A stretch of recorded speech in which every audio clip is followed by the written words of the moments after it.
La enfermedad tiene 3 fases bien definidas. Una fase febril, una fase crítica y un periodo de recuperación. El cuadro clínico, ¿cuánto tiempo dura? En total, unos 7-10 días. O sea, en 7-10 días o te mueres o sobrevives. Si te mueres en fase crítica. O sea, esto es lo clásico. Obviamente no todos hacen la fase crítica, solamente los complicados. ¿Cómo empieza el paciente? Miren, a ver, fiebre, cefalea, artromialgias. ¿Qué otro cuadro puede ser si no es dengue? Hasta ahora de los que han visto. Fiebre, cefalea, artromialgias, ¿qué más podría ser? Tifoidea, por ejemplo, ¿no? Entonces, interesa el tiempo de enfermedad.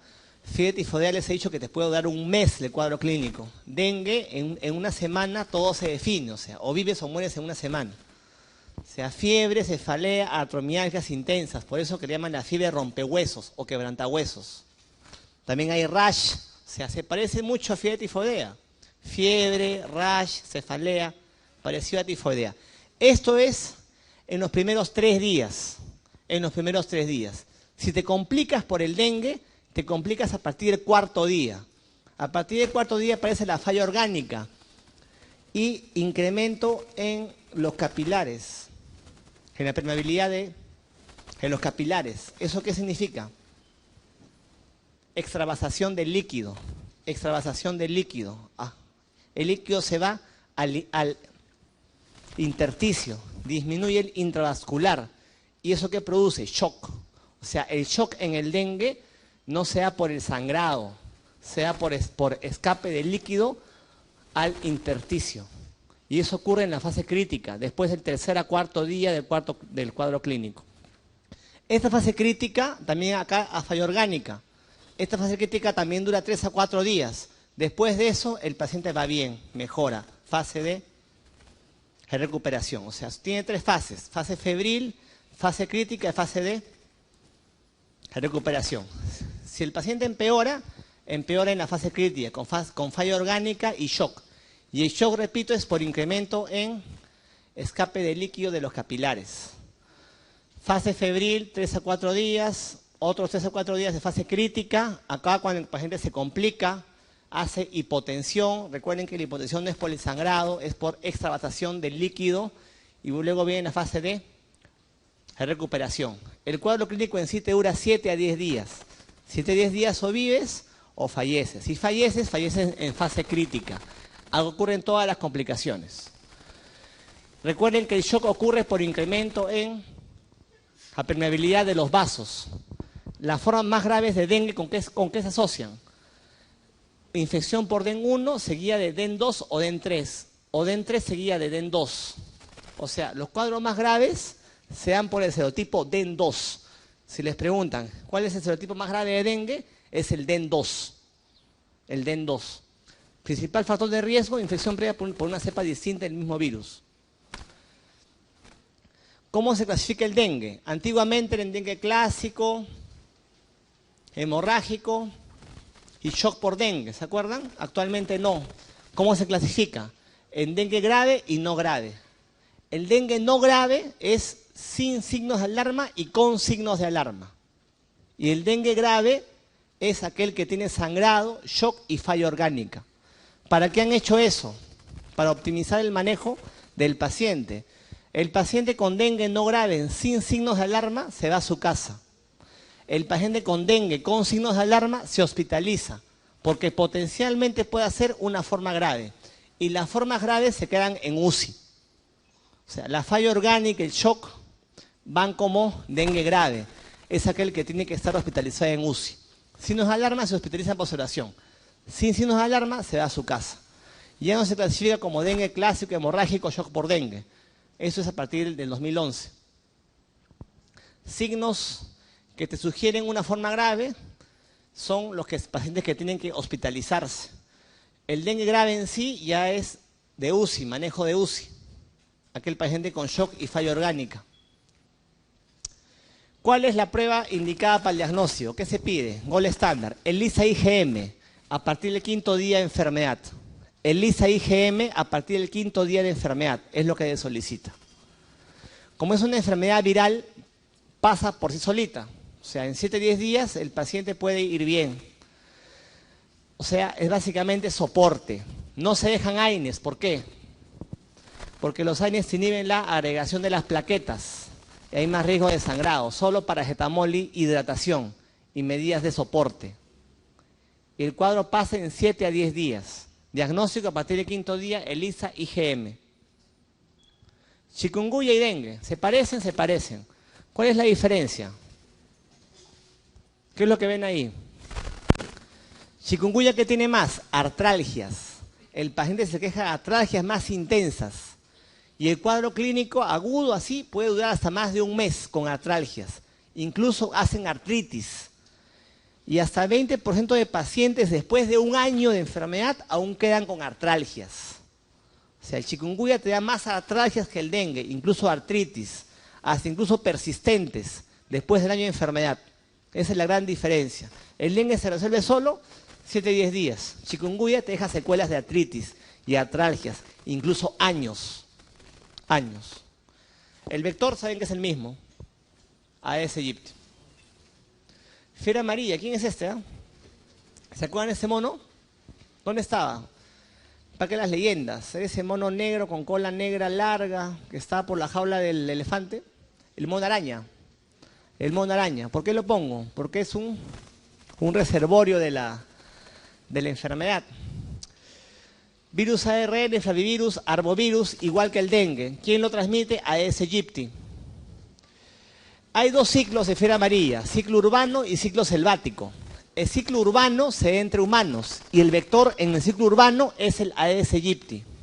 El selvático se da entre los primates, el mono aullador y el mono araña. Este es el mono pues que ustedes conocen, ¿no? De Parque de las Leyendas.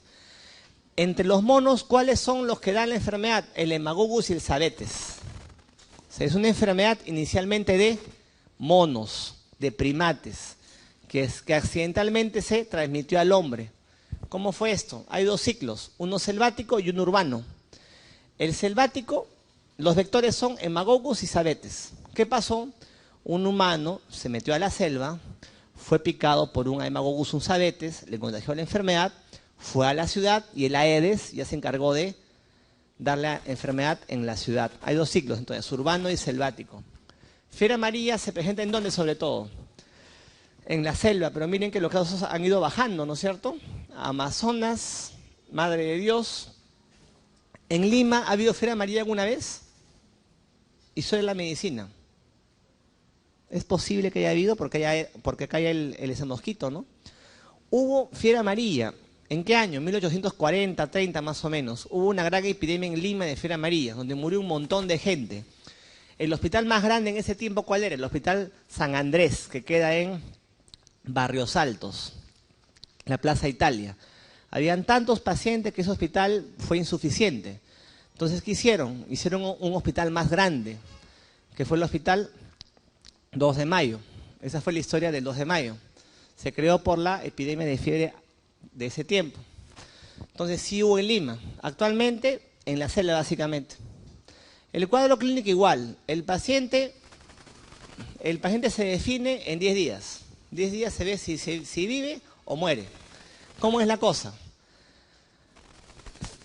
3 fases: infección, de remisión, intoxicación. Fase de infección, un cuadro general inespecífico. Miren, fiebre, cefalea, lumbalgia, o sea, todas se parecen, ¿se dan cuenta? Que es importante la procedencia, pues. Vengo de la selva, puede ser fiebre amarilla, ¿no? Fiebre, cefalea, artromialgias, vómitos de náusea, torsalgia, etc. Eso te dura 3 a 4 días. Después de eso el paciente va bien. 48 horas, dice, oye, ya me siento mucho mejor, ¿no? Habrá sido una gripe seguro, ¿no? Para luego empeorar. Fase de intoxicación. Aparece la ictericia, la falla orgánica y sobre todo se afectan 2 órganos, hígado y riñón. Hígado y riñón. Y viene el sangrado. ¿Cuál es el sangrado más característico? La hematemesis. La hematemesis. O sea, en 7 a 10 días el paciente se define, como dice. O sobrevive o fallece. Y la mortalidad casi es alta, 20% más. 20% más. O sea, una fase general de infección, una fase en que van bien los síntomas, mucho mejor, y luego la fase de intoxicación. Gran ictericia con falla orgánica, renal, hepática y sangrado. Sobre todo, hematemesis.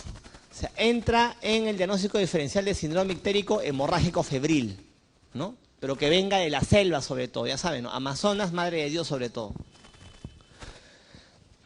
Diagnóstico, obviamente, ELISA con IgM, como es una enfermedad viral, soporte hemodinámico. 7-10 días el cuadro se autolimita o el paciente puede fallecer. Leptospira, ¿por qué pongo ratitas? Orina. Pichi de rata dice, ¿no? Se da por contacto con orina de animales infectados. Pero ¿cómo es eso? O sea, viene la rata y te orina encima o... No, la rata orina en una chacra, en una sequía, y en el ambiente puede estar el germen hasta 2 semanas. Te bañas en el estanque, contacto y entra por la piel. ¿No es cierto? O sea, leptospira es una espiroqueta como la de la sífilis. Ingresa por vía cutánea, ¿ya? Vive en los riñones de animales como los roedores. Por eso que se transmite por la orina de animales infectados. El animal orina en una chacra, ¿no? En la sequía, tú vas ahí, te bañas y te contagias de la enfermedad. Como toda infección, no toda infección mata. Lo clásico, ¿qué cosa es? La enfermedad de Weil, ¿no? El cuadro ictérico. Pero el Weil es rarísimo. Y si se presenta, el paciente puede morirse. ¿Qué es lo más frecuente? El cuadro anictérico. ¿Cuál es el cuadro clínico de una leptospirosis? Adivinen. Fiebre, cefalea, artromialgias. Pero las mialgias sobre todo son en pantorrillas, ¿ya? Fiebre, cefalea, artromialgias, pero mialgias sobre todo en pantorrillas. Hacen miositis. ¿Y qué más hay en leptospira? Inyección conjuntival. O sea, paciente viene de una chacra, se bañó en un estanque, tiene fiebre, cefalea, artromialgias, mialgias en pantorrillas, inyección conjuntival, pensarle en leptospirosis. Recuerden que la mayoría son anictéricos, 90%. El clásico es el Weil, el ictérico, pero ese paciente se muere. Clásicamente la enfermedad tiene 2 fases, leptospirémica y leptospiúrica. ¿En base a qué? A que en la primera fase se puede aislar el germen de la sangre, se cultiva en sangre, y en la segunda fase se cultiva en orina. En la primera fase, en los primeros días de la enfermedad, encuentras el germen en sangre. Luego el germen desaparece, ya se localiza en el riñón. Pero luego de 3 a 7 días de la infección, el germen que te desencadena, una vasculitis. Y esa vasculitis es lo que te produce un cuadro de meningitis, uveitis, falla renal, miocarditis. Entonces, 2 fases, leptospirémica y otra fase donde se aísla en orina. En la fase inicial, donde está en sangre, se ve el cuadro general. Esa primera fase es en la primera semana. 3 a...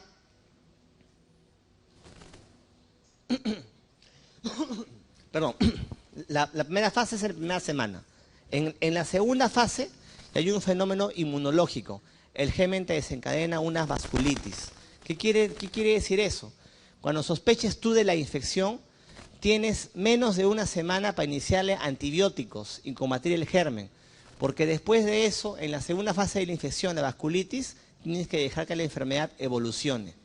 El cuadro clínico clásico, entonces, es fiebre, cefalea, mialgia, sobre todo en pantorrillas, e inyección conjuntival.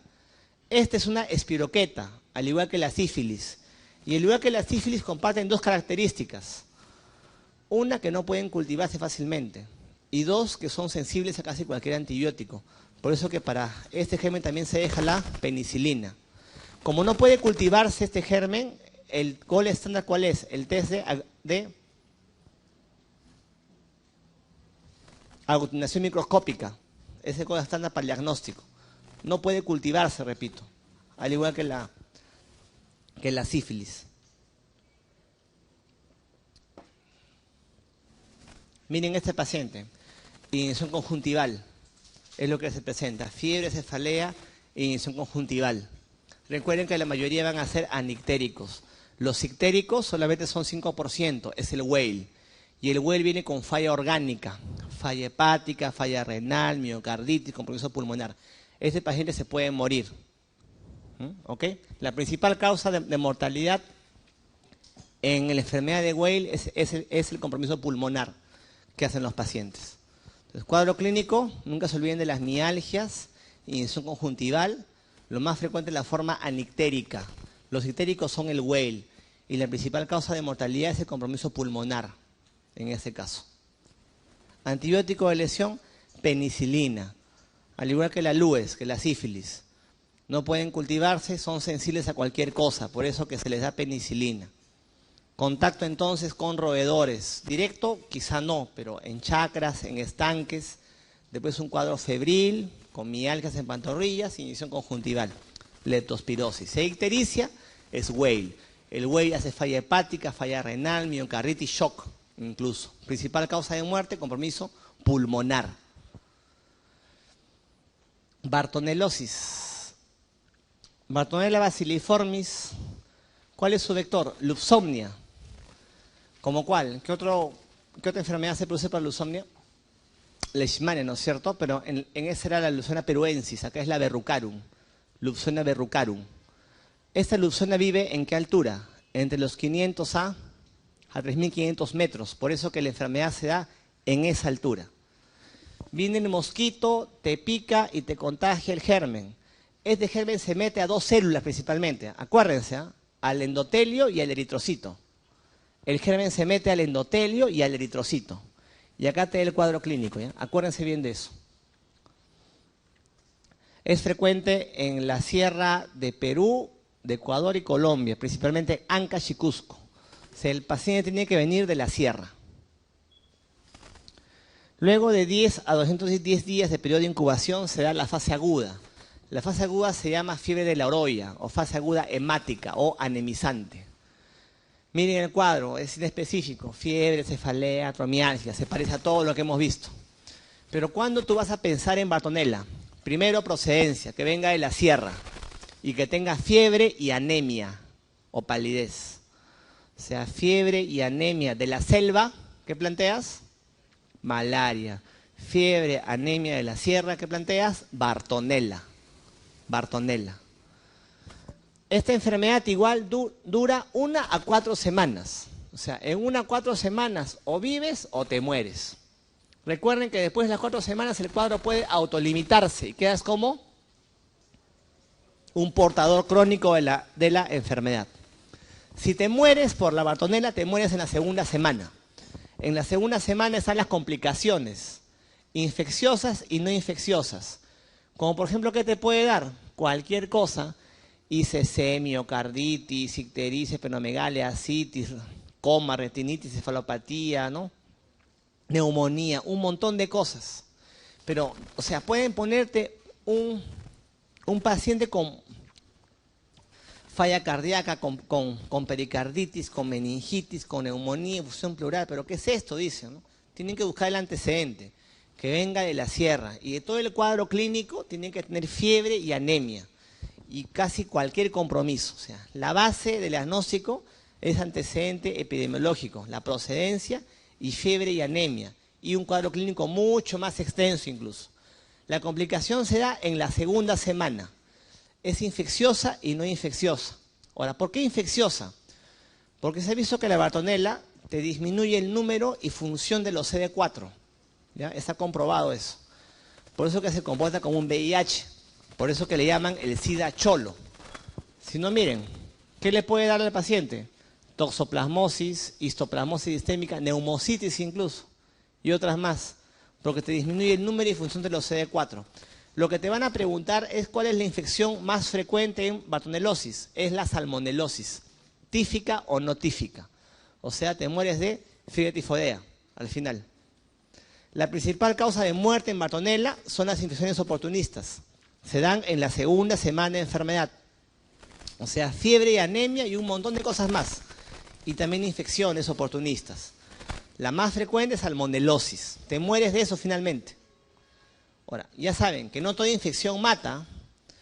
Hay pacientes que la fase aguda se lo pasan tranquilos, oligosintomáticos o asintomáticos. Y nunca se dan cuenta que tuvieron infección. Y años después hacen la fase crónica o verruga peruana. No todo paciente con verruga peruana tiene antecedente de fase aguda. Les repito, no toda infección mata. Muchos pacientes de la fase aguda se la pasan asintomáticos, oligosintomáticos. Por eso es que hace muchos años era difícil saber que la fase aguda y la crónica eran la misma enfermedad. ¿Por qué? Porque no todo el paciente con fase crónica tenía antecedente de fase aguda. ¿Ok? La fase crónica se presenta con más frecuencia en niños y en zonas expuestas, cara y miembros. ¿Qué te da? Lesiones angiomatosas, fácilmente sangrantes, formas miliares de menos de 5 milímetros, formas mulares de más de 5 milímetros o nodulares. ¿Qué pensarías en un paciente con estas lesiones y que es VIH? Kaposi. Diagnóstico diferencial de Bartonella es sarcoma de Kaposi. Se parece mucho clínica y isopatológicamente. Yo les dije de que la Bartonella se metía a dos células. ¿Cuáles? Eritrocitos, fase aguda, hemólisis y endotelio.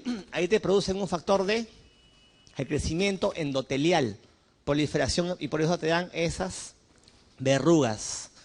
Porque en endotelio te inducen angiogénesis y te dan lesiones que pueden sangrar.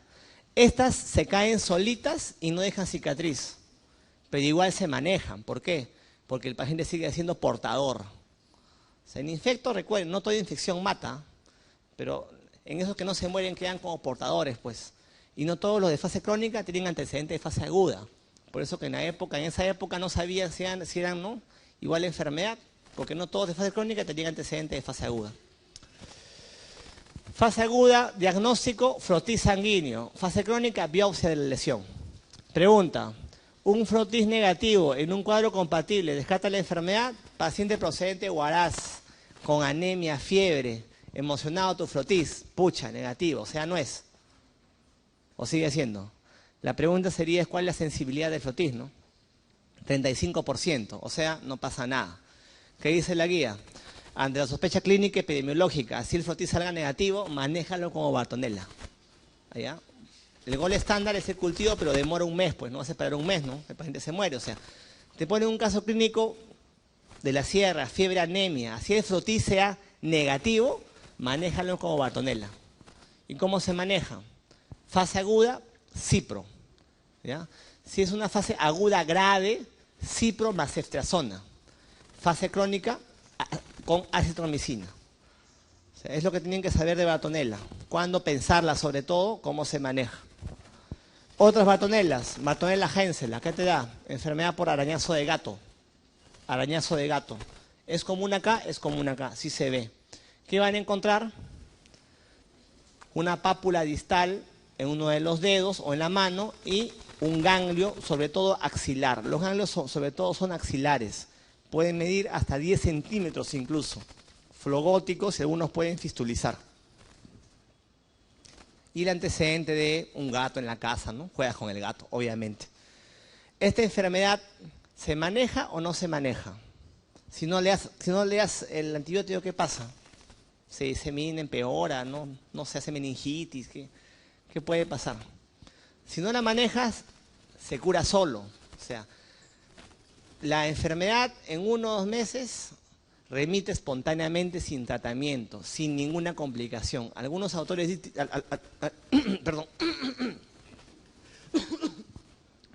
algunos autores incluso dicen que este cuadro no se maneja, que por sí solo puede pasar y remitir. Si los síntomas son muy fastidiosos, se puede dejar acitromicina como monodosis. Pero este concepto es que el cuadro espontáneamente puede irse por sí solo en un par de meses. Enfermedad por arañazo de gato es Bartonella Hensela. Bartonella Hensela también te produce de cosa, angiomatosis basilar. Las Bartonellas te producen factor angiogénico, endotelial, te dan estas lesiones angiomatosas. Sobre todo en quiénes, en VIHs. Entonces, diagnóstico diferencial de sarcoma de Kaposi, angiomatosis basilar o verruga también peruana. Pero esta angiomatosis se da por Bartonella Hensela. Estos angiomas también se presentan en hígado y vaso. Y cuando se presentan en hígado o vaso se llama apeliosis basilar. O sea, son los angiomas que se presentan en órganos, en hígado o vaso. Apeliosis bacilar. Esta angiomatosis en VIH, CD4 menos de 100. ¿Cuál más tenemos? Bartonella Quintana. ¿Cuándo se descubrió? ¿Cuándo se vio Bartonella Quintana? En la Primera Guerra Mundial. Se vio que los soldados de las trincheras tenían fiebre cada 5 días. Por eso que se llamó fiebre de las trincheras causada por Bartonella Quintana. Quintana, fiebre cada 5 días. ¿Cómo se contagia esta? Por picadura de piojos del cuerpo. Picadura de piojos. Y también te produce angiomatosis bacilar en VIH. O sea, Génsela y Quintana te dan angiomatosis bacilar.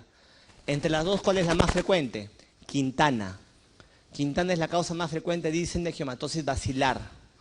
Principalmente en VIH indigentes, porque se transmite por piojos del cuerpo.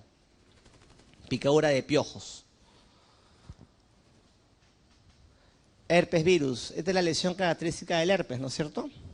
Vesículas eritematosas, dolorosas, ¿no es cierto? Dolorosas, que dejan úlcera. Hay 8 herpes virus. El herpes virus tipo 1, 2 y 3 se llaman los alfa herpes virus. Se parecen mucho. Los herpes virus, ¿qué característica tienen? Que son latentes, permanecen latentes en el organismo, viviendo mucho tiempo dentro de algunas células. Los herpes virus 1, 2 y 3, ¿dónde viven? En los ganglios ojos nerviosos. El herpes tipo 1 vive ¿en qué ganglio? En el de Gasser. El quinto par craneal. Justamente es que por eso te da las úlceras al nivel de la boca. El herpes tipo 2 vive ¿en dónde? En los ganglios del el plexo sacro, sobre todo. Por eso que te da úlceras al nivel de los genitales. Entonces los herpes virus viven intracelularmente, de forma latente. Recuerden que el herpes virus tipo 8 va con Kaposi.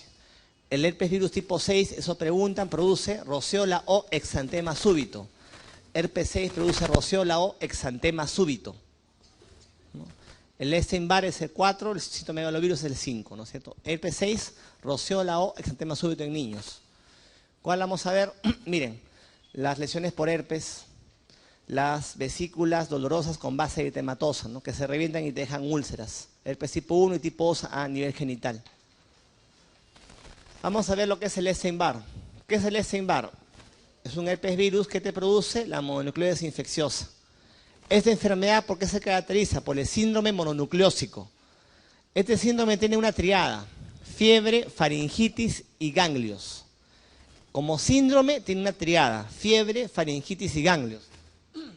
Como es un síndrome, puede ser producido por muchas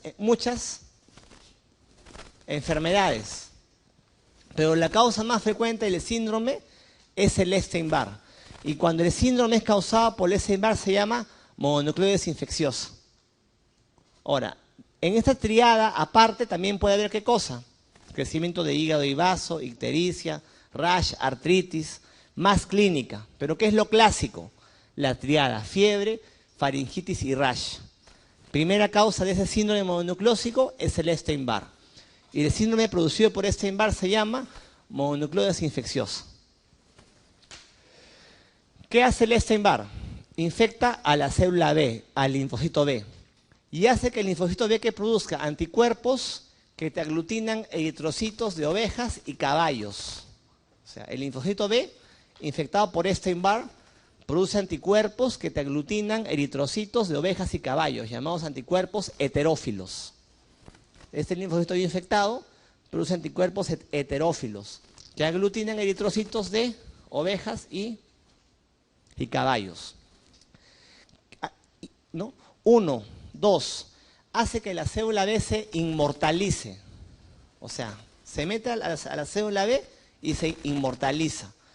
¿Qué sucede cuando una célula se inmortaliza? ¿Qué puede producirse? Una neoplasia. Si una célula se inmortaliza, se vuelve cáncer. Por eso que el Epstein-Barr te da linfomas, porque inmortaliza a la célula B. También esta célula B, ¿qué hace? Activa a las células T y te da linfocitos atípicos. Que ojo, no es lo mismo que blastos, ¿ah? Una cosa es blastos, otra cosa es un linfocito atípico. En las infecciones virales, estos suelen estar presentes hasta en 20% incluso. O sea, esto no es igual que blastos.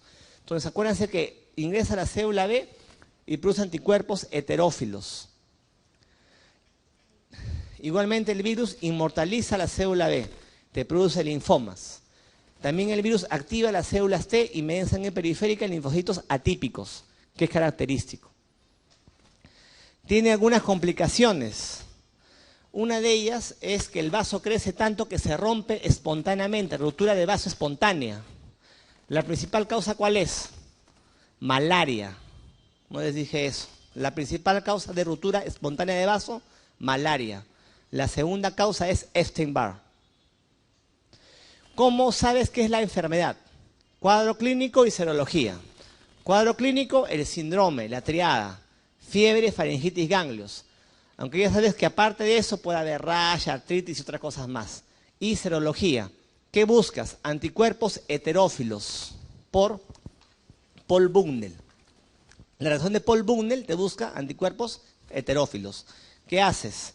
Enfrentas el suero del paciente con sangre de caballos y ovejas. Se aglutinan, hay presencia de anticuerpos heterófilos. O sea, diagnóstico clínico más serología. La pregunta, miren, les pueden poner un caso, fiebre, faringitis, ganglios, mononucleosis, se hace abdomen agudo, con anemia. ¿Qué pasó? Esplenomegalia y sangre alrededor, ruptura espontánea de vaso. Ruptura espontánea de vaso, complicación de mononucleosis. También puede haber un rash. Miren en la lengua, en el borde, ¿cómo se llama eso? Leucoplasia vellosa oral. ¿Diagnóstico diferencial con qué? Con cándida. ¿Cómo se diferencia de la cándida? La cándida sale en toda la boca y sale con el raspado. Sale con el raspado y deja una base eritematosa. Esa leucoplasia que hace en el borde de la lengua y no sale con el raspado. Y es causada por Epstein-Barr. Pregunta, si un paciente con síndrome mononucleósico tiene Paul Bucknell negativo, ¿qué puede ser? Cualquier cosa, hasta VIH incluso. Pero la siguiente posibilidad por frecuencia es citomegalovirus. O sea, te ponen un síndrome mononucleósico con Paul Bucknell negativo, dentro de todo lo que puede ser, marca citomegalovirus tu siguiente opción, por frecuencia. Recuerden que este síndrome es la principal manifestación de la infección aguda por VIH, como les mencioné. Es un virus carcinogénico, me produce linfomas. ¿Por qué? Porque se mete el linfocito y lo inmortaliza. Por eso que es carcinogénico. Rabia. Virus de la rabia es un lisavirus del serotipo 1 con aspecto de bala, que dicen. ¿Cómo se transmite? Por saliva y a través de mordedura de animales infectados. No se ha visto que se contagie por mordedura humana, si no sería frecuente, imagínense, ¿no? Así que no se ha visto que se contagie por mordedura humana, solamente por animales infectados. ¿Está en todo el mundo? Sí, pero hay países en los cuales no hay rabia. ¿Cuáles son? Las grandes islas, Australia, Japón, Fiji, etcétera. O sea, no tienen rabia las grandes islas. Hay rabia urbana y rabia silvestre. El problema principal actual es la rabia silvestre. ¿Quién la transmite? El murciélago. ¿Cuál? Desmodus rotundus. Nunca se olviden de ese nombre, Desmodus rotundus. Rabia urbana ya no hay, ya no van a ver probablemente. Y acá es el que transmite es el perro principalmente. Pregunta, ¿qué haces si te muerde una rata? ¿Te transmite rabia? O sea, vas al baño ahorita, al baño y sale una rata y te muerde. ¿Te contagia rabia? ¿Es factible? ¿Qué dice la OMS? ¿Qué se acuerdan ustedes de pregrado? No se ha demostrado contagio de rabia por mordedura de rata. La rata hace una rabia paralítica y no muerde al hombre. O sea, no se ha visto que la rata te contagie rabia. No es indicado tampoco la inmunización por mordedura de rata. Solamente puede haber una infección local. O sea, la rata con rabia no muerde. Hace una rabia rápidamente paralítica. ¿Qué pasa? Sales a la calle y te muerde un perro, mira, te muere el perro. Te transmite la rabia. ¿Dónde se localiza el virus? ¿Dónde incuba? En la placa mioneural. Se incuba en la placa mioneural. El periodo de incubación puede ser 50 a 90 días o tan largo como un año. ¿Qué quiere decir? Te muerde hoy día el perro y en tu internado recién tienes los síntomas de rabia. O sea, tan largo como un año. Cuando alcanza el axón, ya fuiste. La enfermedad se desarrolla y la mortalidad es 100%. Esta infección va por vía axonal, no va por vía sanguínea, linfática, no va por vía axonal. Tiene dos distribuciones, una distribución centrípeta, o sea, al cerebro, y una centrífuga. De cerebro baja a glándulas exocrinas, salivales, sebáceas, páncreas, retina y a cualquier órgano más. O sea, centrípeta y centrífuga después, por vía axonal. Mientras se incuba en la placa mioneural. Ahí tienes tiempo para darle inmunización. Alcanza el axón, ya fuiste. Casos de rabia silvestre, sobre todo en Amazonas se ve, pero incluso es poco. Rabia urbana ya no van a haber, ya no hay. Cuadro clínico, como les dije, el periodo de incubación puede ser 50 a 90 días, pero tan largo como un año incluso. Cuando ya se dé el cuadro clínico, hay dos fases clásicas, la fase de agitación y la fase aparalítica. Estas fases se pueden presentar de forma aislada o secuencialmente. ¿Qué quiere decir eso? Que solamente te dé la fase de agitación o solo la aparalítica. Y de eso, ¿qué es lo más frecuente? Que solo se presente la fase de excitación. O sea, lo más frecuente es que el cuadro clínico solo sea en fase de excitación. Esta fase, ¿por qué se caracteriza? Por hidrofobia. No puedes ver, ni sentir, ni escuchar agua, ni líquidos, porque te vienen espasmos, aumento de la PA, de la frecuencia cardíaca, finalmente coma y muerte. Esa es la fase de agitación. Es la forma más frecuente de rabia. O sea, el cuadro clínico se puede presentar de forma aislada, solamente una fase o secuencial. Primero una y después otra. Lo más frecuente es que solamente haga la fase de agitación. Otros pacientes hacen la fase paralítica. Y esta fase es indistinguible de un síndrome de Guillain-Barré. O sea, es una parálisis ascendente. Ambas fases llevan a la muerte, en un 100% de los casos. Recuerden, el periodo de incubación es variable, hasta más de un año. ¿Cuál es el gol estándar para el diagnóstico? Inmunofluorescencia directa en biopsia de piel de nuca. Piel de nuca, a partir del 5º día de enfermedad. ¿Cómo es el diagnóstico post-mortem? Un paciente con sospecha de rabia fallece, ¿qué tienes que buscar? Los cuerpos de Negri, que se localizan ¿en dónde? En el hipocampo y en el cerebelo. Y eso es lo que buscas en los perros. Cuando un perro fallece con sospecha de rabia, ¿qué te indica la guía del MINSA? Decapitarlo. Y la cabeza se manda a estudio. ¿Para qué? Buscar los cuerpos de Negri en el hipocampo y en el cerebelo. Esto es post-mortem, ¿no? El gol estándar es biopsia de piel de nuca con inmunofluorescencia a partir del 5º día de enfermedad. Cuando se habla de una mordedura grave, las características que se ven cara, cabeza, cuello, pulpejos de manos. ¿Por qué? Porque acá hay zonas más inervadas. Y recuerden que el virus va por vía axonal. ¿Qué más? Desgarradas, múltiples animales silvestres. ¿Por qué es importante el concepto de mordedura grave? Porque tiene que ver con la inmunización. ¿Y esto cómo es? Hay la preexposición. Se da a aquellos sujetos que van a ir a áreas endémicas. Ese quizás no sea tan importante. Más importante es el posexposición. Ese clásico que sales a la calle y te muerde un perro, ¿qué haces? La herida se lava y no se sutura, solo se afronta. Se dan antibióticos. ¿Cuál es el de elección? Amoxiclavulánico.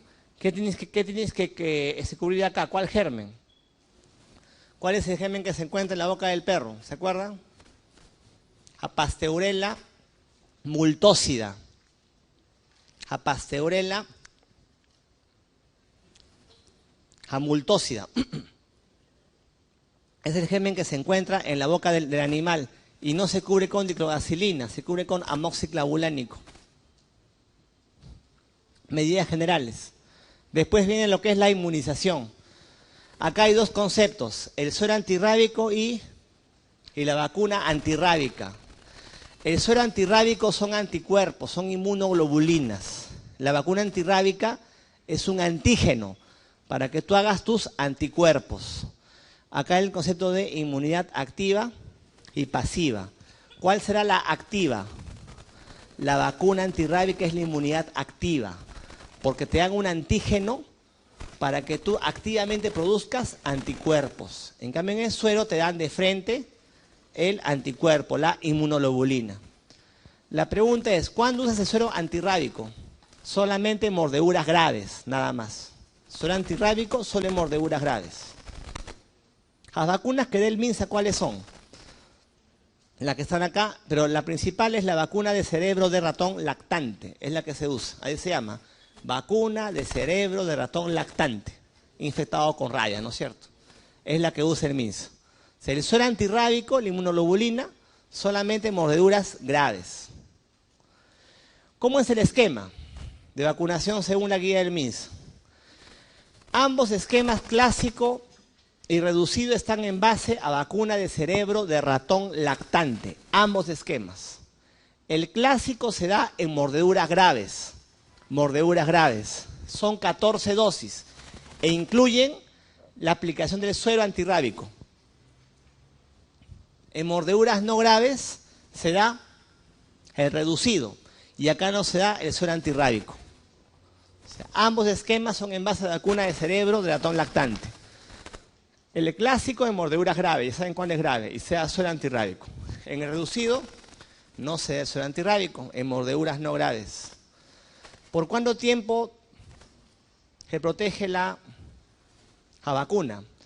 Vemos que viene a consultorio un paciente que le muerde un perro hoy día y a los 3 meses regresa, doctor, me ha mordido otro perro. ¿Qué tienes que hacer? ¿Hay que revacunarlo otra vez? ¿Cuál es el punto de corte para revacunarlo? Porque hay piñas, ¿no? Que le muere el perro a cada rato, pues, o sea. ¿Qué hacen ahí? Punto de corte 1 año. 1 año. Si ha pasado más de 1 año, lo revacunas. Pero le das solamente un esquema, el reducido. Si ha pasado menos de 1 año, no se revacuna, se colocan unos refuerzos, 3 refuerzos, y cada 3 días. O sea, menos de 1 año de la vacunación, se colocan 3 refuerzos cada 3 días. Más de 1 año se revacuna, pero esa revacunación es solo con esquema el reducido. O sea leve la mordedura o grave, solo esquema reducido, la revacunación. El suero antirrábico solo se coloca una sola vez en la vida. El suero antirrábico se coloca una sola vez en la vida. ¿Por qué? Porque es muy antigénico. Una segunda vez que te lo pongan hay mucho riesgo de anafilaxia.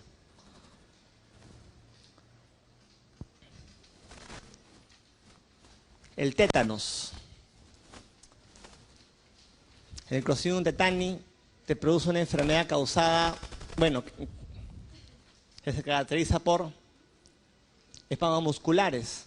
¿Y eso por qué? Porque ese germen que produce la espasmina, esta es la que te da el cuadro clínico.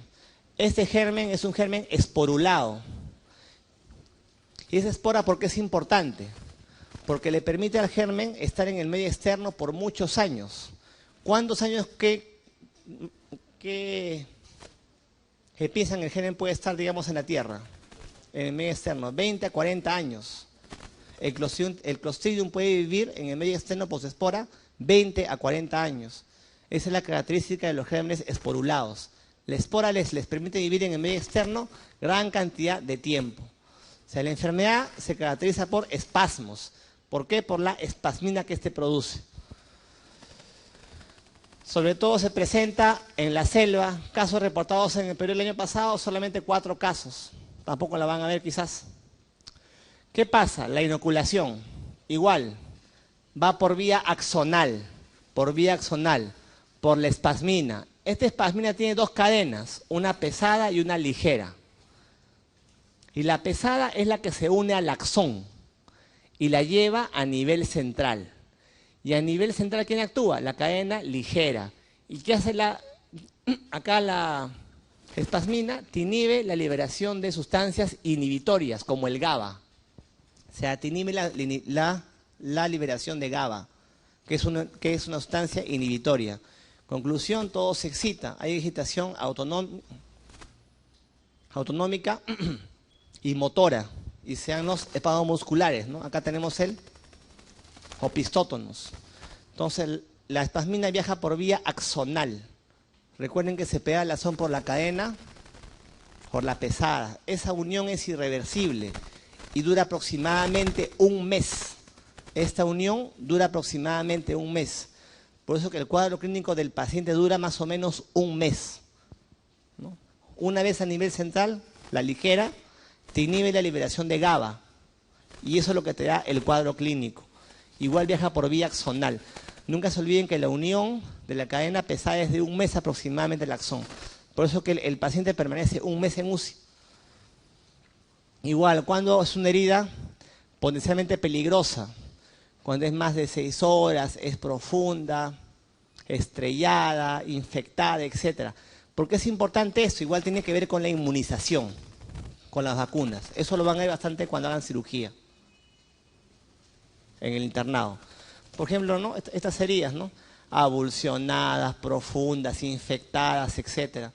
Tienen riesgo de infección por este germen y que hagan la enfermedad. El periodo de incubación es variable. ¿Qué es el periodo de incubación? Desde la inoculación hasta la aparición del primer signo-síntoma. Y el primer signo-síntoma acá es el trismos, que es la contracción del músculo macetero. ¿Ya? Si no hay trismos, dicen, no es tétano. O sea, tiene que haber trismos. Tiene que haber trismos. O sea, si sospechas de la enfermedad, tiene que haber trismos. Es la primera manifestación. La contracción del músculo macetero. Tiene varias formas clínicas. ¿Cuáles son las más importantes? La generalizada y la neonatal. La generalizada y la neonatal son las dos clínicas más frecuentes y más importantes. Este paciente es del hospital, bajado de UCI, y miren sus músculos, el deltoides. Parece que será pesas, ¿no es cierto? No, es por el espasmo. Es tan intenso el espasmo que si le da esta enfermedad a un paciente con osteoporosis, produce unas fracturas óseas, hasta en la columna incluso el fémur. O sea, y se dan cuenta, tiene trismos y también tiene contracción del músculo orbicular de los labios, que te da la risa sardónica. La risa sardónica se da por la contracción del músculo orbicular de los labios. O sea, la clínica básicamente es por espasmos musculares. No hay alteración de la conciencia, el paciente está lúcido en todo momento. Miren, ¿no? Este paciente, su brazo, ¿cómo está? Se ven todos los músculos, ¿no es cierto? Es por el espasmo muscular que tiene el paciente. La risa sardónica se da por la contracción orbicular de los labios. Recuerden que el primer signo-síntoma es el trismos, lo primero que aparece. Si no hay trismos, no es tétano. Después de eso aparece toda la clínica y los opistótonos. Recuerden que no solamente es el espasmo, también hay disautonomía. Y esta disautonomía es la principal causa actual de mortalidad en la enfermedad. ¿Ya? Hipertensión arterial, arritmia, shock. O sea, la enfermedad es espasmos y alteración autonómica. Y esa alteración autonómica es la que te produce la enfermedad. La primera clínica viene a ser siempre el trismos. El problema actualmente de salud pública es el tétanos neonatal. ¿Por qué se da? Por falta de inmunidad en la madre y falta de medidas al cortar el muñón. ¿Qué pasa en algunos centros? Alejados, cortan el cordón umbilical con lo que encuentran, ¿no? Con una gilet, con una tijera sucia, y ahí viene justamente ese problema. Acá la enfermedad es mucho más mortal que en el adulto, mucho más mortal y avanza de forma más rápida. Y se da por falta de inmunidad en la madre y falta de medidas asépticas al momento de cortar el cordón umbilical. Miren este paciente que tuvimos en la UCI, contracturado y con el cuerpo arqueado, si se dan cuenta, ¿no? Posición de opistótonos. Esto es algo mucho más grave, severo, la risa sardónica. ¿Cómo se hace el diagnóstico de la enfermedad? ¿Solamente por clínica o se pide algún tipo de anticuerpo? No sé. es clínico. El diagnóstico es clínico, básicamente. Y tiene que haber, ¿qué cosa siempre? Trismos. No hay trismos, no es tétano. O sea, tiene que haber trismos. O sea, antecedente de exposición y trismos. Es clínico. No es necesaria la prueba de laboratorio. ¿Cómo se maneja? ABC, siempre todos los pacientes, ¿no es cierto? Luego hay algunas pautas que tienen que seguir, que son las siguientes. Detener la producción de la espasmina, ¿no? ¿Y quién la produce? El germen. ¿Qué tiene que hacer? Matar al germen. ¿Cómo? Antibióticos. Antiguamente, ¿qué se daba? Penicilina. Actualmente es metronidazol. Preguntas muy antiguas te van a decir penicilina. Actualmente es metronidazol. Aparte que se ha visto que la penicilina te altera la liberación de GABA. O sea, metronidazol es antibiótico de lesión, por lo menos 14 días. Ya saben que la espasmina se une al axón un mes, ¿no es cierto? Un mes y no se suelta. Con esa no puedes hacer nada. Pero la toxina que está circulando por la herida es así. Esa sí puedes hacer algo. ¿Cómo? Dándole inmunoglobulina, que sería la inmunidad activa o pasiva. ¿Qué es? Inmunidad pasiva. Dándole la inmunoglobulina o dando el toxoide, que es la vacuna, ¿no es cierto? Esa es la inmunidad activa. Acuérdense, el concepto de inmunidad activa es cuando tú le das el antígeno, la vacuna, para que el paciente produzca sus anticuerpos. Y la pasiva, acá tú ya le das de frente el anticuerpo, la inmunoglobulina. Ambas cosas pueden darse. Pero entre la inmunoglobulina y el toxoide, ¿qué creen que es más importante en la enfermedad en sí? En el momento agudo. La inmunoglobulina. En el momento agudo es más importante la inmunoglobulina.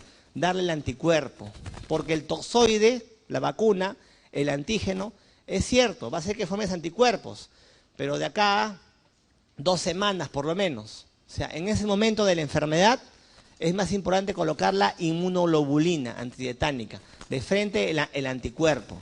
El antígeno se lo puedes dar, pero para que todos los anticuerpos van a pasar por lo menos 2 semanas. El espasmo, ¿con qué se controla? Con la infusión de benzodiazepinas.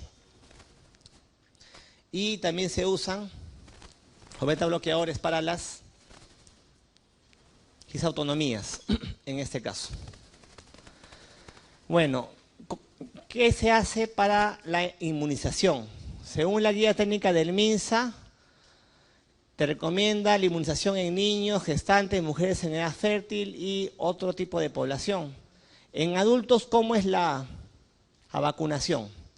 Es al contacto con el paciente a los 2 meses de la primera dosis y a los 6 meses de la segunda dosis. ¿Ya? En adultos, digamos, viene un paciente a la emergencia con una herida peligrosa para vacunarlo. La vacuna se coloca al contacto a los 2 meses del contacto y a los 6 meses de la segunda dosis. O sea, ¿cuándo dices tú que un paciente está bien inmunizado de la enfermedad?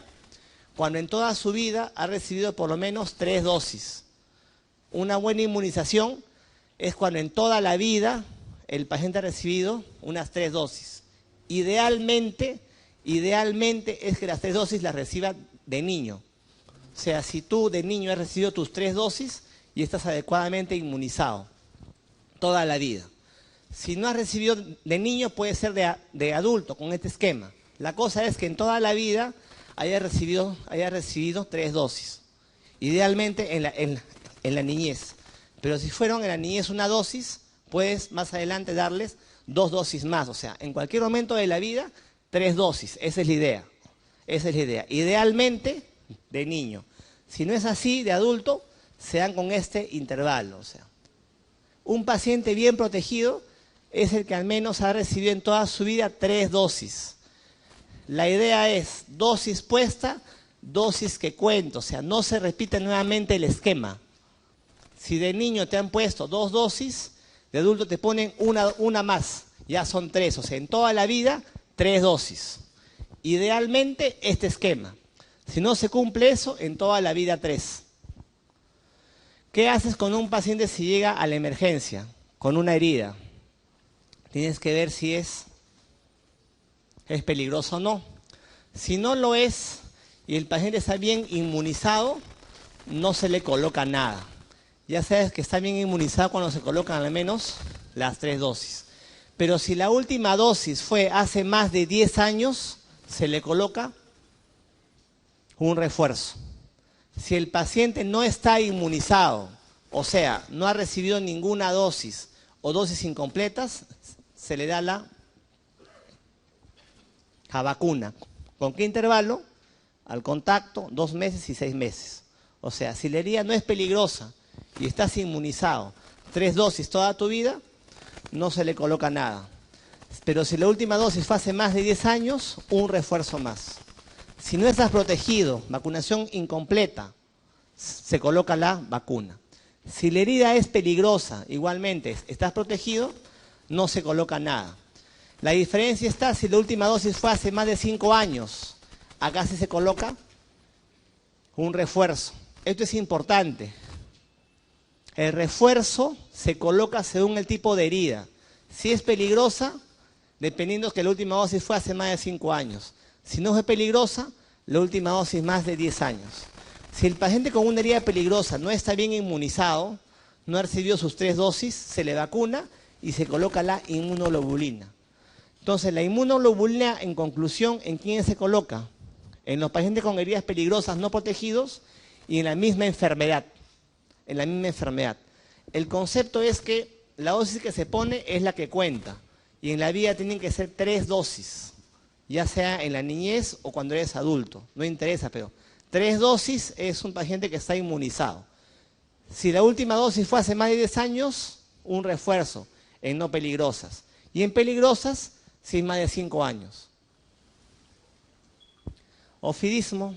¿Cuál es la serpiente más frecuente en el Perú? Botrox, Atrox. 95% de los accidentes en el Perú de ese tipo se deben a Botrox atrox, el jergón de la selva. Un 4% por la alachesis. ¿Cuál es esa? La xuyupe.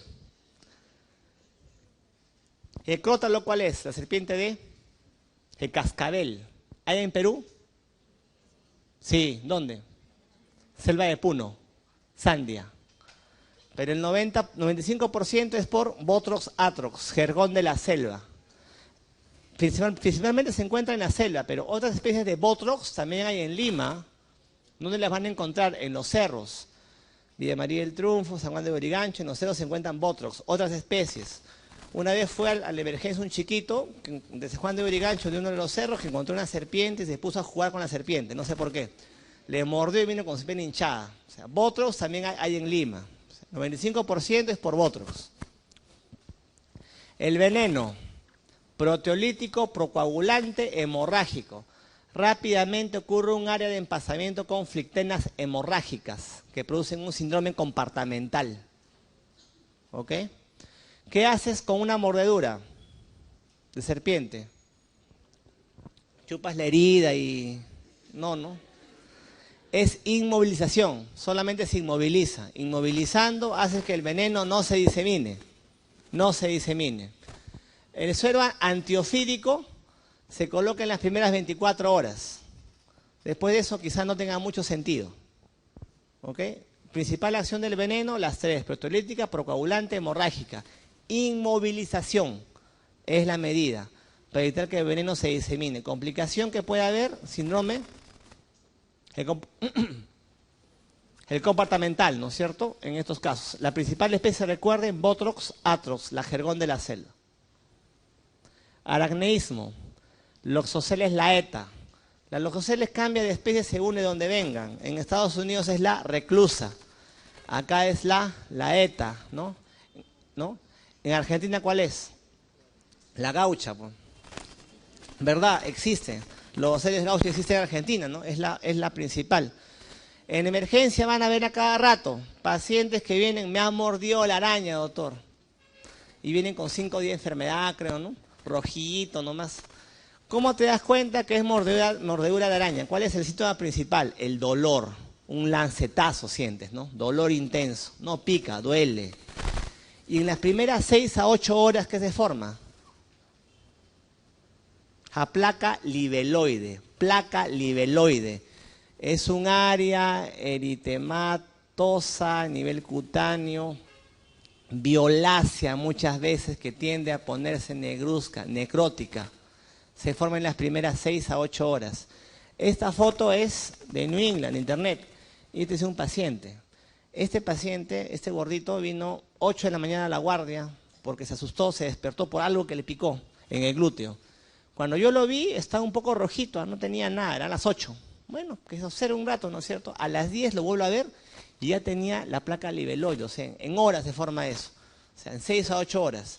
O sea, ese paciente que viene con 2 días, que le pica, eso no es mordida de araña. O sea, tiene que haber cambios en las primeras horas. Cambio de coloración en la piel y dolor. La placa libeloide. ¿El veneno qué acción tiene? Necrotizante, proteolítica, por su enzima esfingomielinasa. Es la enzima de los oceles, esfingomielinasa. Proinflamatoria, hemolítica, nefrotóxica, procoagulante. El 80% de casos es loxocelismo cutáneo, 20% loxocelismo visceral. Ese visceral, ¿por qué se caracteriza? Por hemólisis y falla renal. Hemólisis y falla renal. ¿Esa hemólisis qué te produce? Mioglobinuria. Y hemoglobinuria, perdón. ¿Y esta qué te produce? Una falla renal. Entonces, la forma visceral te da hemólisis y hemoglobinuria. Y esta te produce una falla renal. Eso se produce en 20% de pacientes. Entonces, a todo paciente con loxocelismo cutáneo le van a pedir examen de orina para buscar hemoglobinuria, que te le dé un cuadro visceral. ¿Qué le vas a dar para que no haga el cuadro visceral? El suero antiloxocélico. ¿Cuánto tiempo tienes para colocarlo? Primeras 6 a 8 horas. O sea, idealmente el suero se coloca en las primeras 6 a 8 horas. ¿Para qué? Para que no haga cuadro visceral. Antilogocélico. Suero antilogocélico en las primeras 6 a 8 horas. Después de eso quizás ya no tenga mucho sentido. ¿Cómo la van a ver a la araña de los oceles? ¿Qué tiene? Un violín invertido en el cefalotórax. ¿Se dan cuenta? Violín invertido.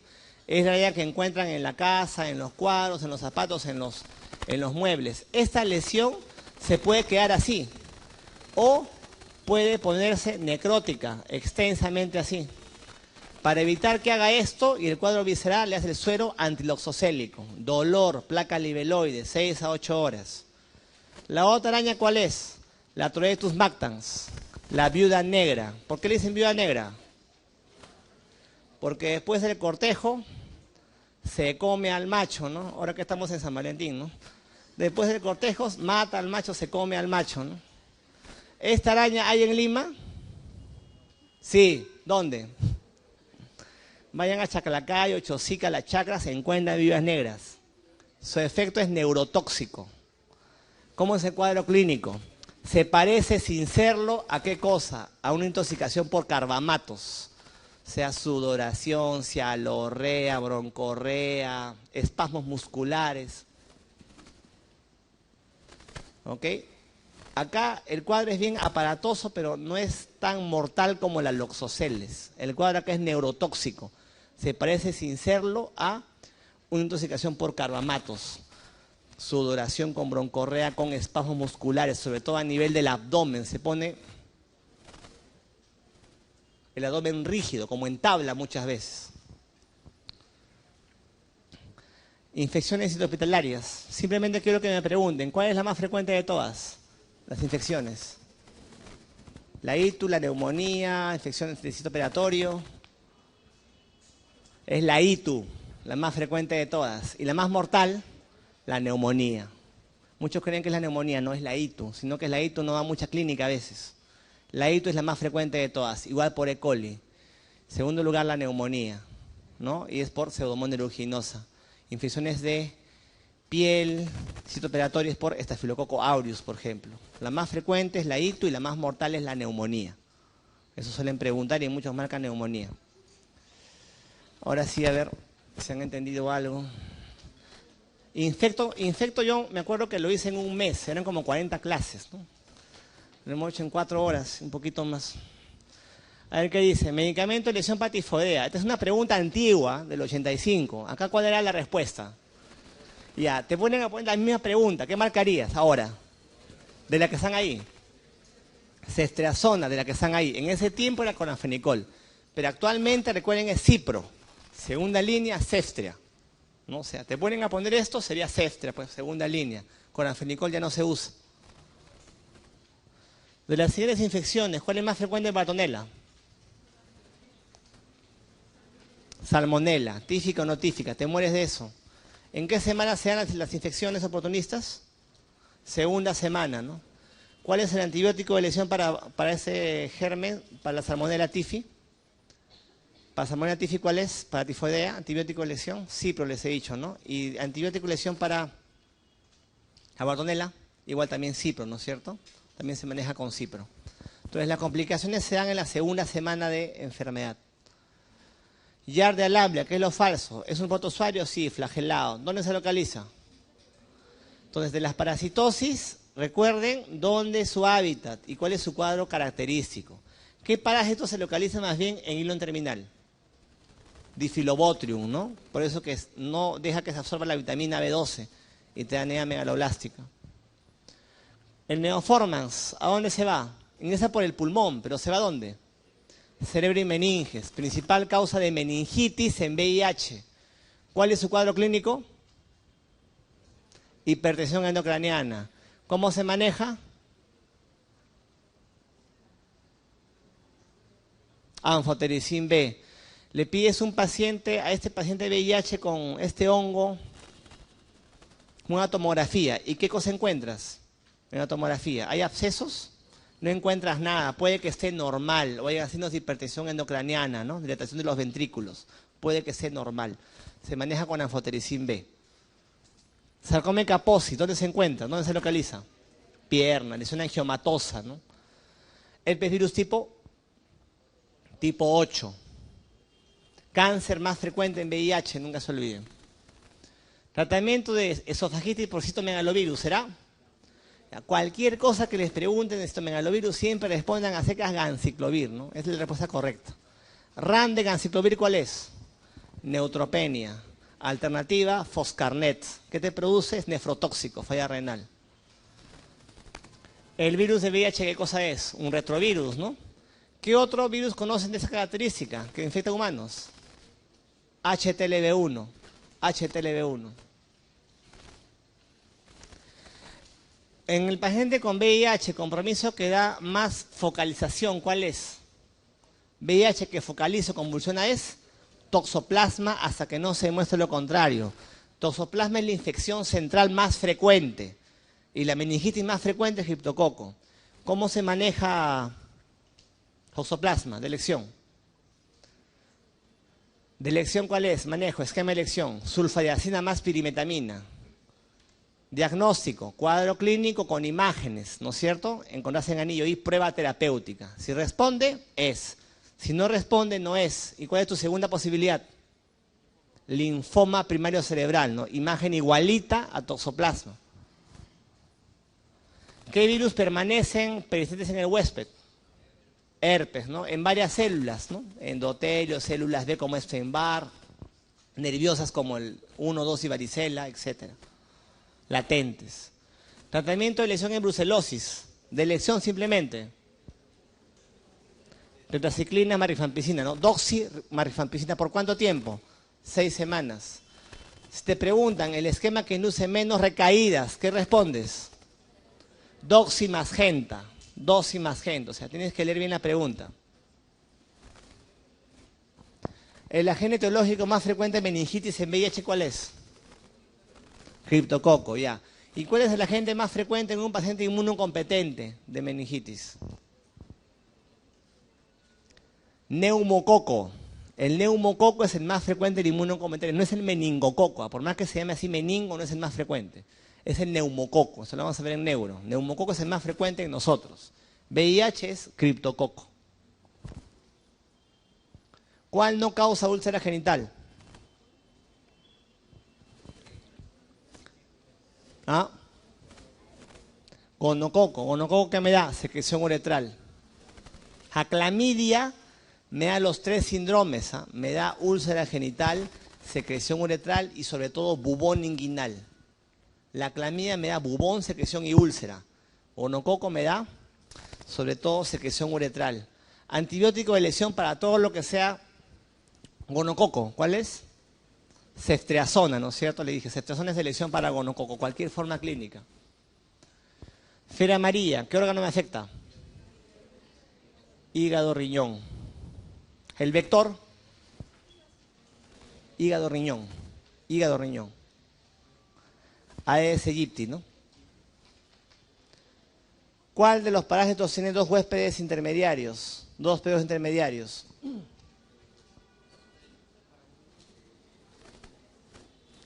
¿Cuáles tienen dos hospederos intermediarios?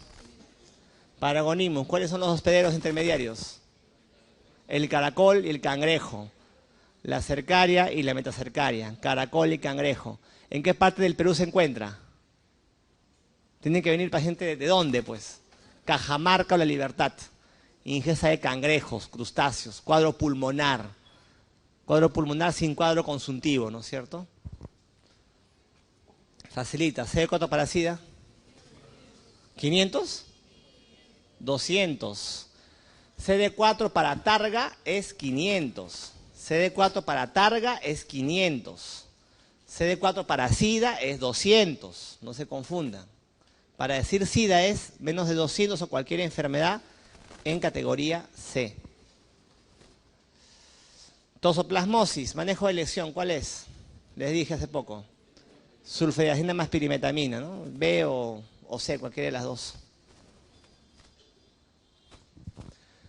Paciente con SIDA y neumonía por neumocistis. ¿Cuál no es útil para ver a la gente? Aspirado bronquial, esputo inducido, biopsia, hemocultivo, lavado broncovelar. Recuerden, es un hongo que un hongo que no puede cultivarse. No puede cultivarse, o sea, es por muestra directa, por lavado, por esputo, como sea la muestra. No puede cultivarse. Normalmente no hacemos eso, es por sospecha clínica, radiológica, ¿no? Y laboratorial. ¿Qué buscas? Una placa con patrón intersticial bilateral y DHL volando, ¿no es cierto? ¿Cómo se maneja? Antibiótico de elección para neumocistis. Cotrimoxazol, ¿junto con qué? Corticoides, ¿no es cierto?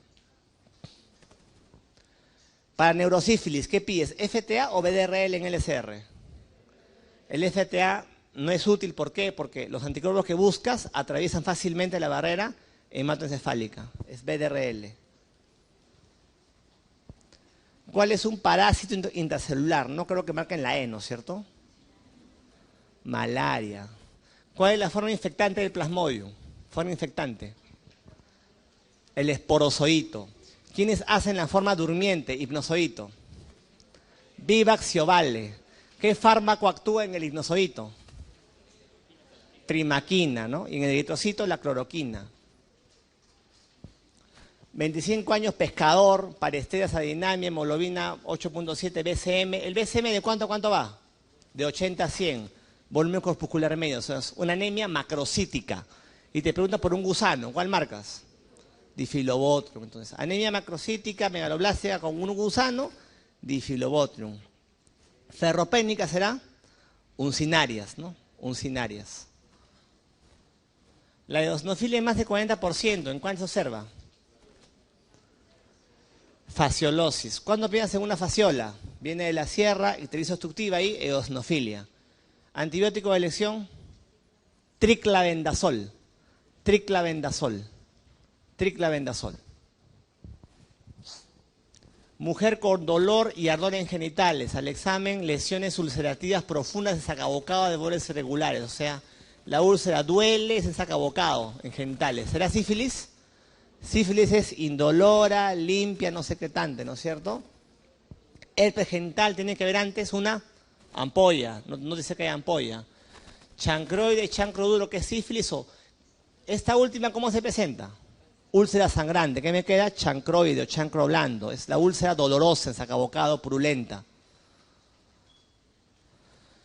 ¿Cuál me produce el síndrome urémico hemolítico? E. coli entera hemorragia. ¿Cuál tipo? O157H7. No sean antibióticos en ese coli, ¿no es cierto? Más posibilidad que urémico hemolítico. ¿Cómo se maneja el síndrome urémico hemolítico? Soporte y diálisis. Soporte y diálisis. Enzima de la logosés laeta, dermonecrótica.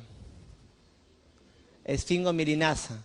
Recuerden el dolor y la formación de la placa libeloide en las primeras horas. En fiebre tifoidea, ¿cuál de las siguientes pruebas da mayor porcentaje de positividad?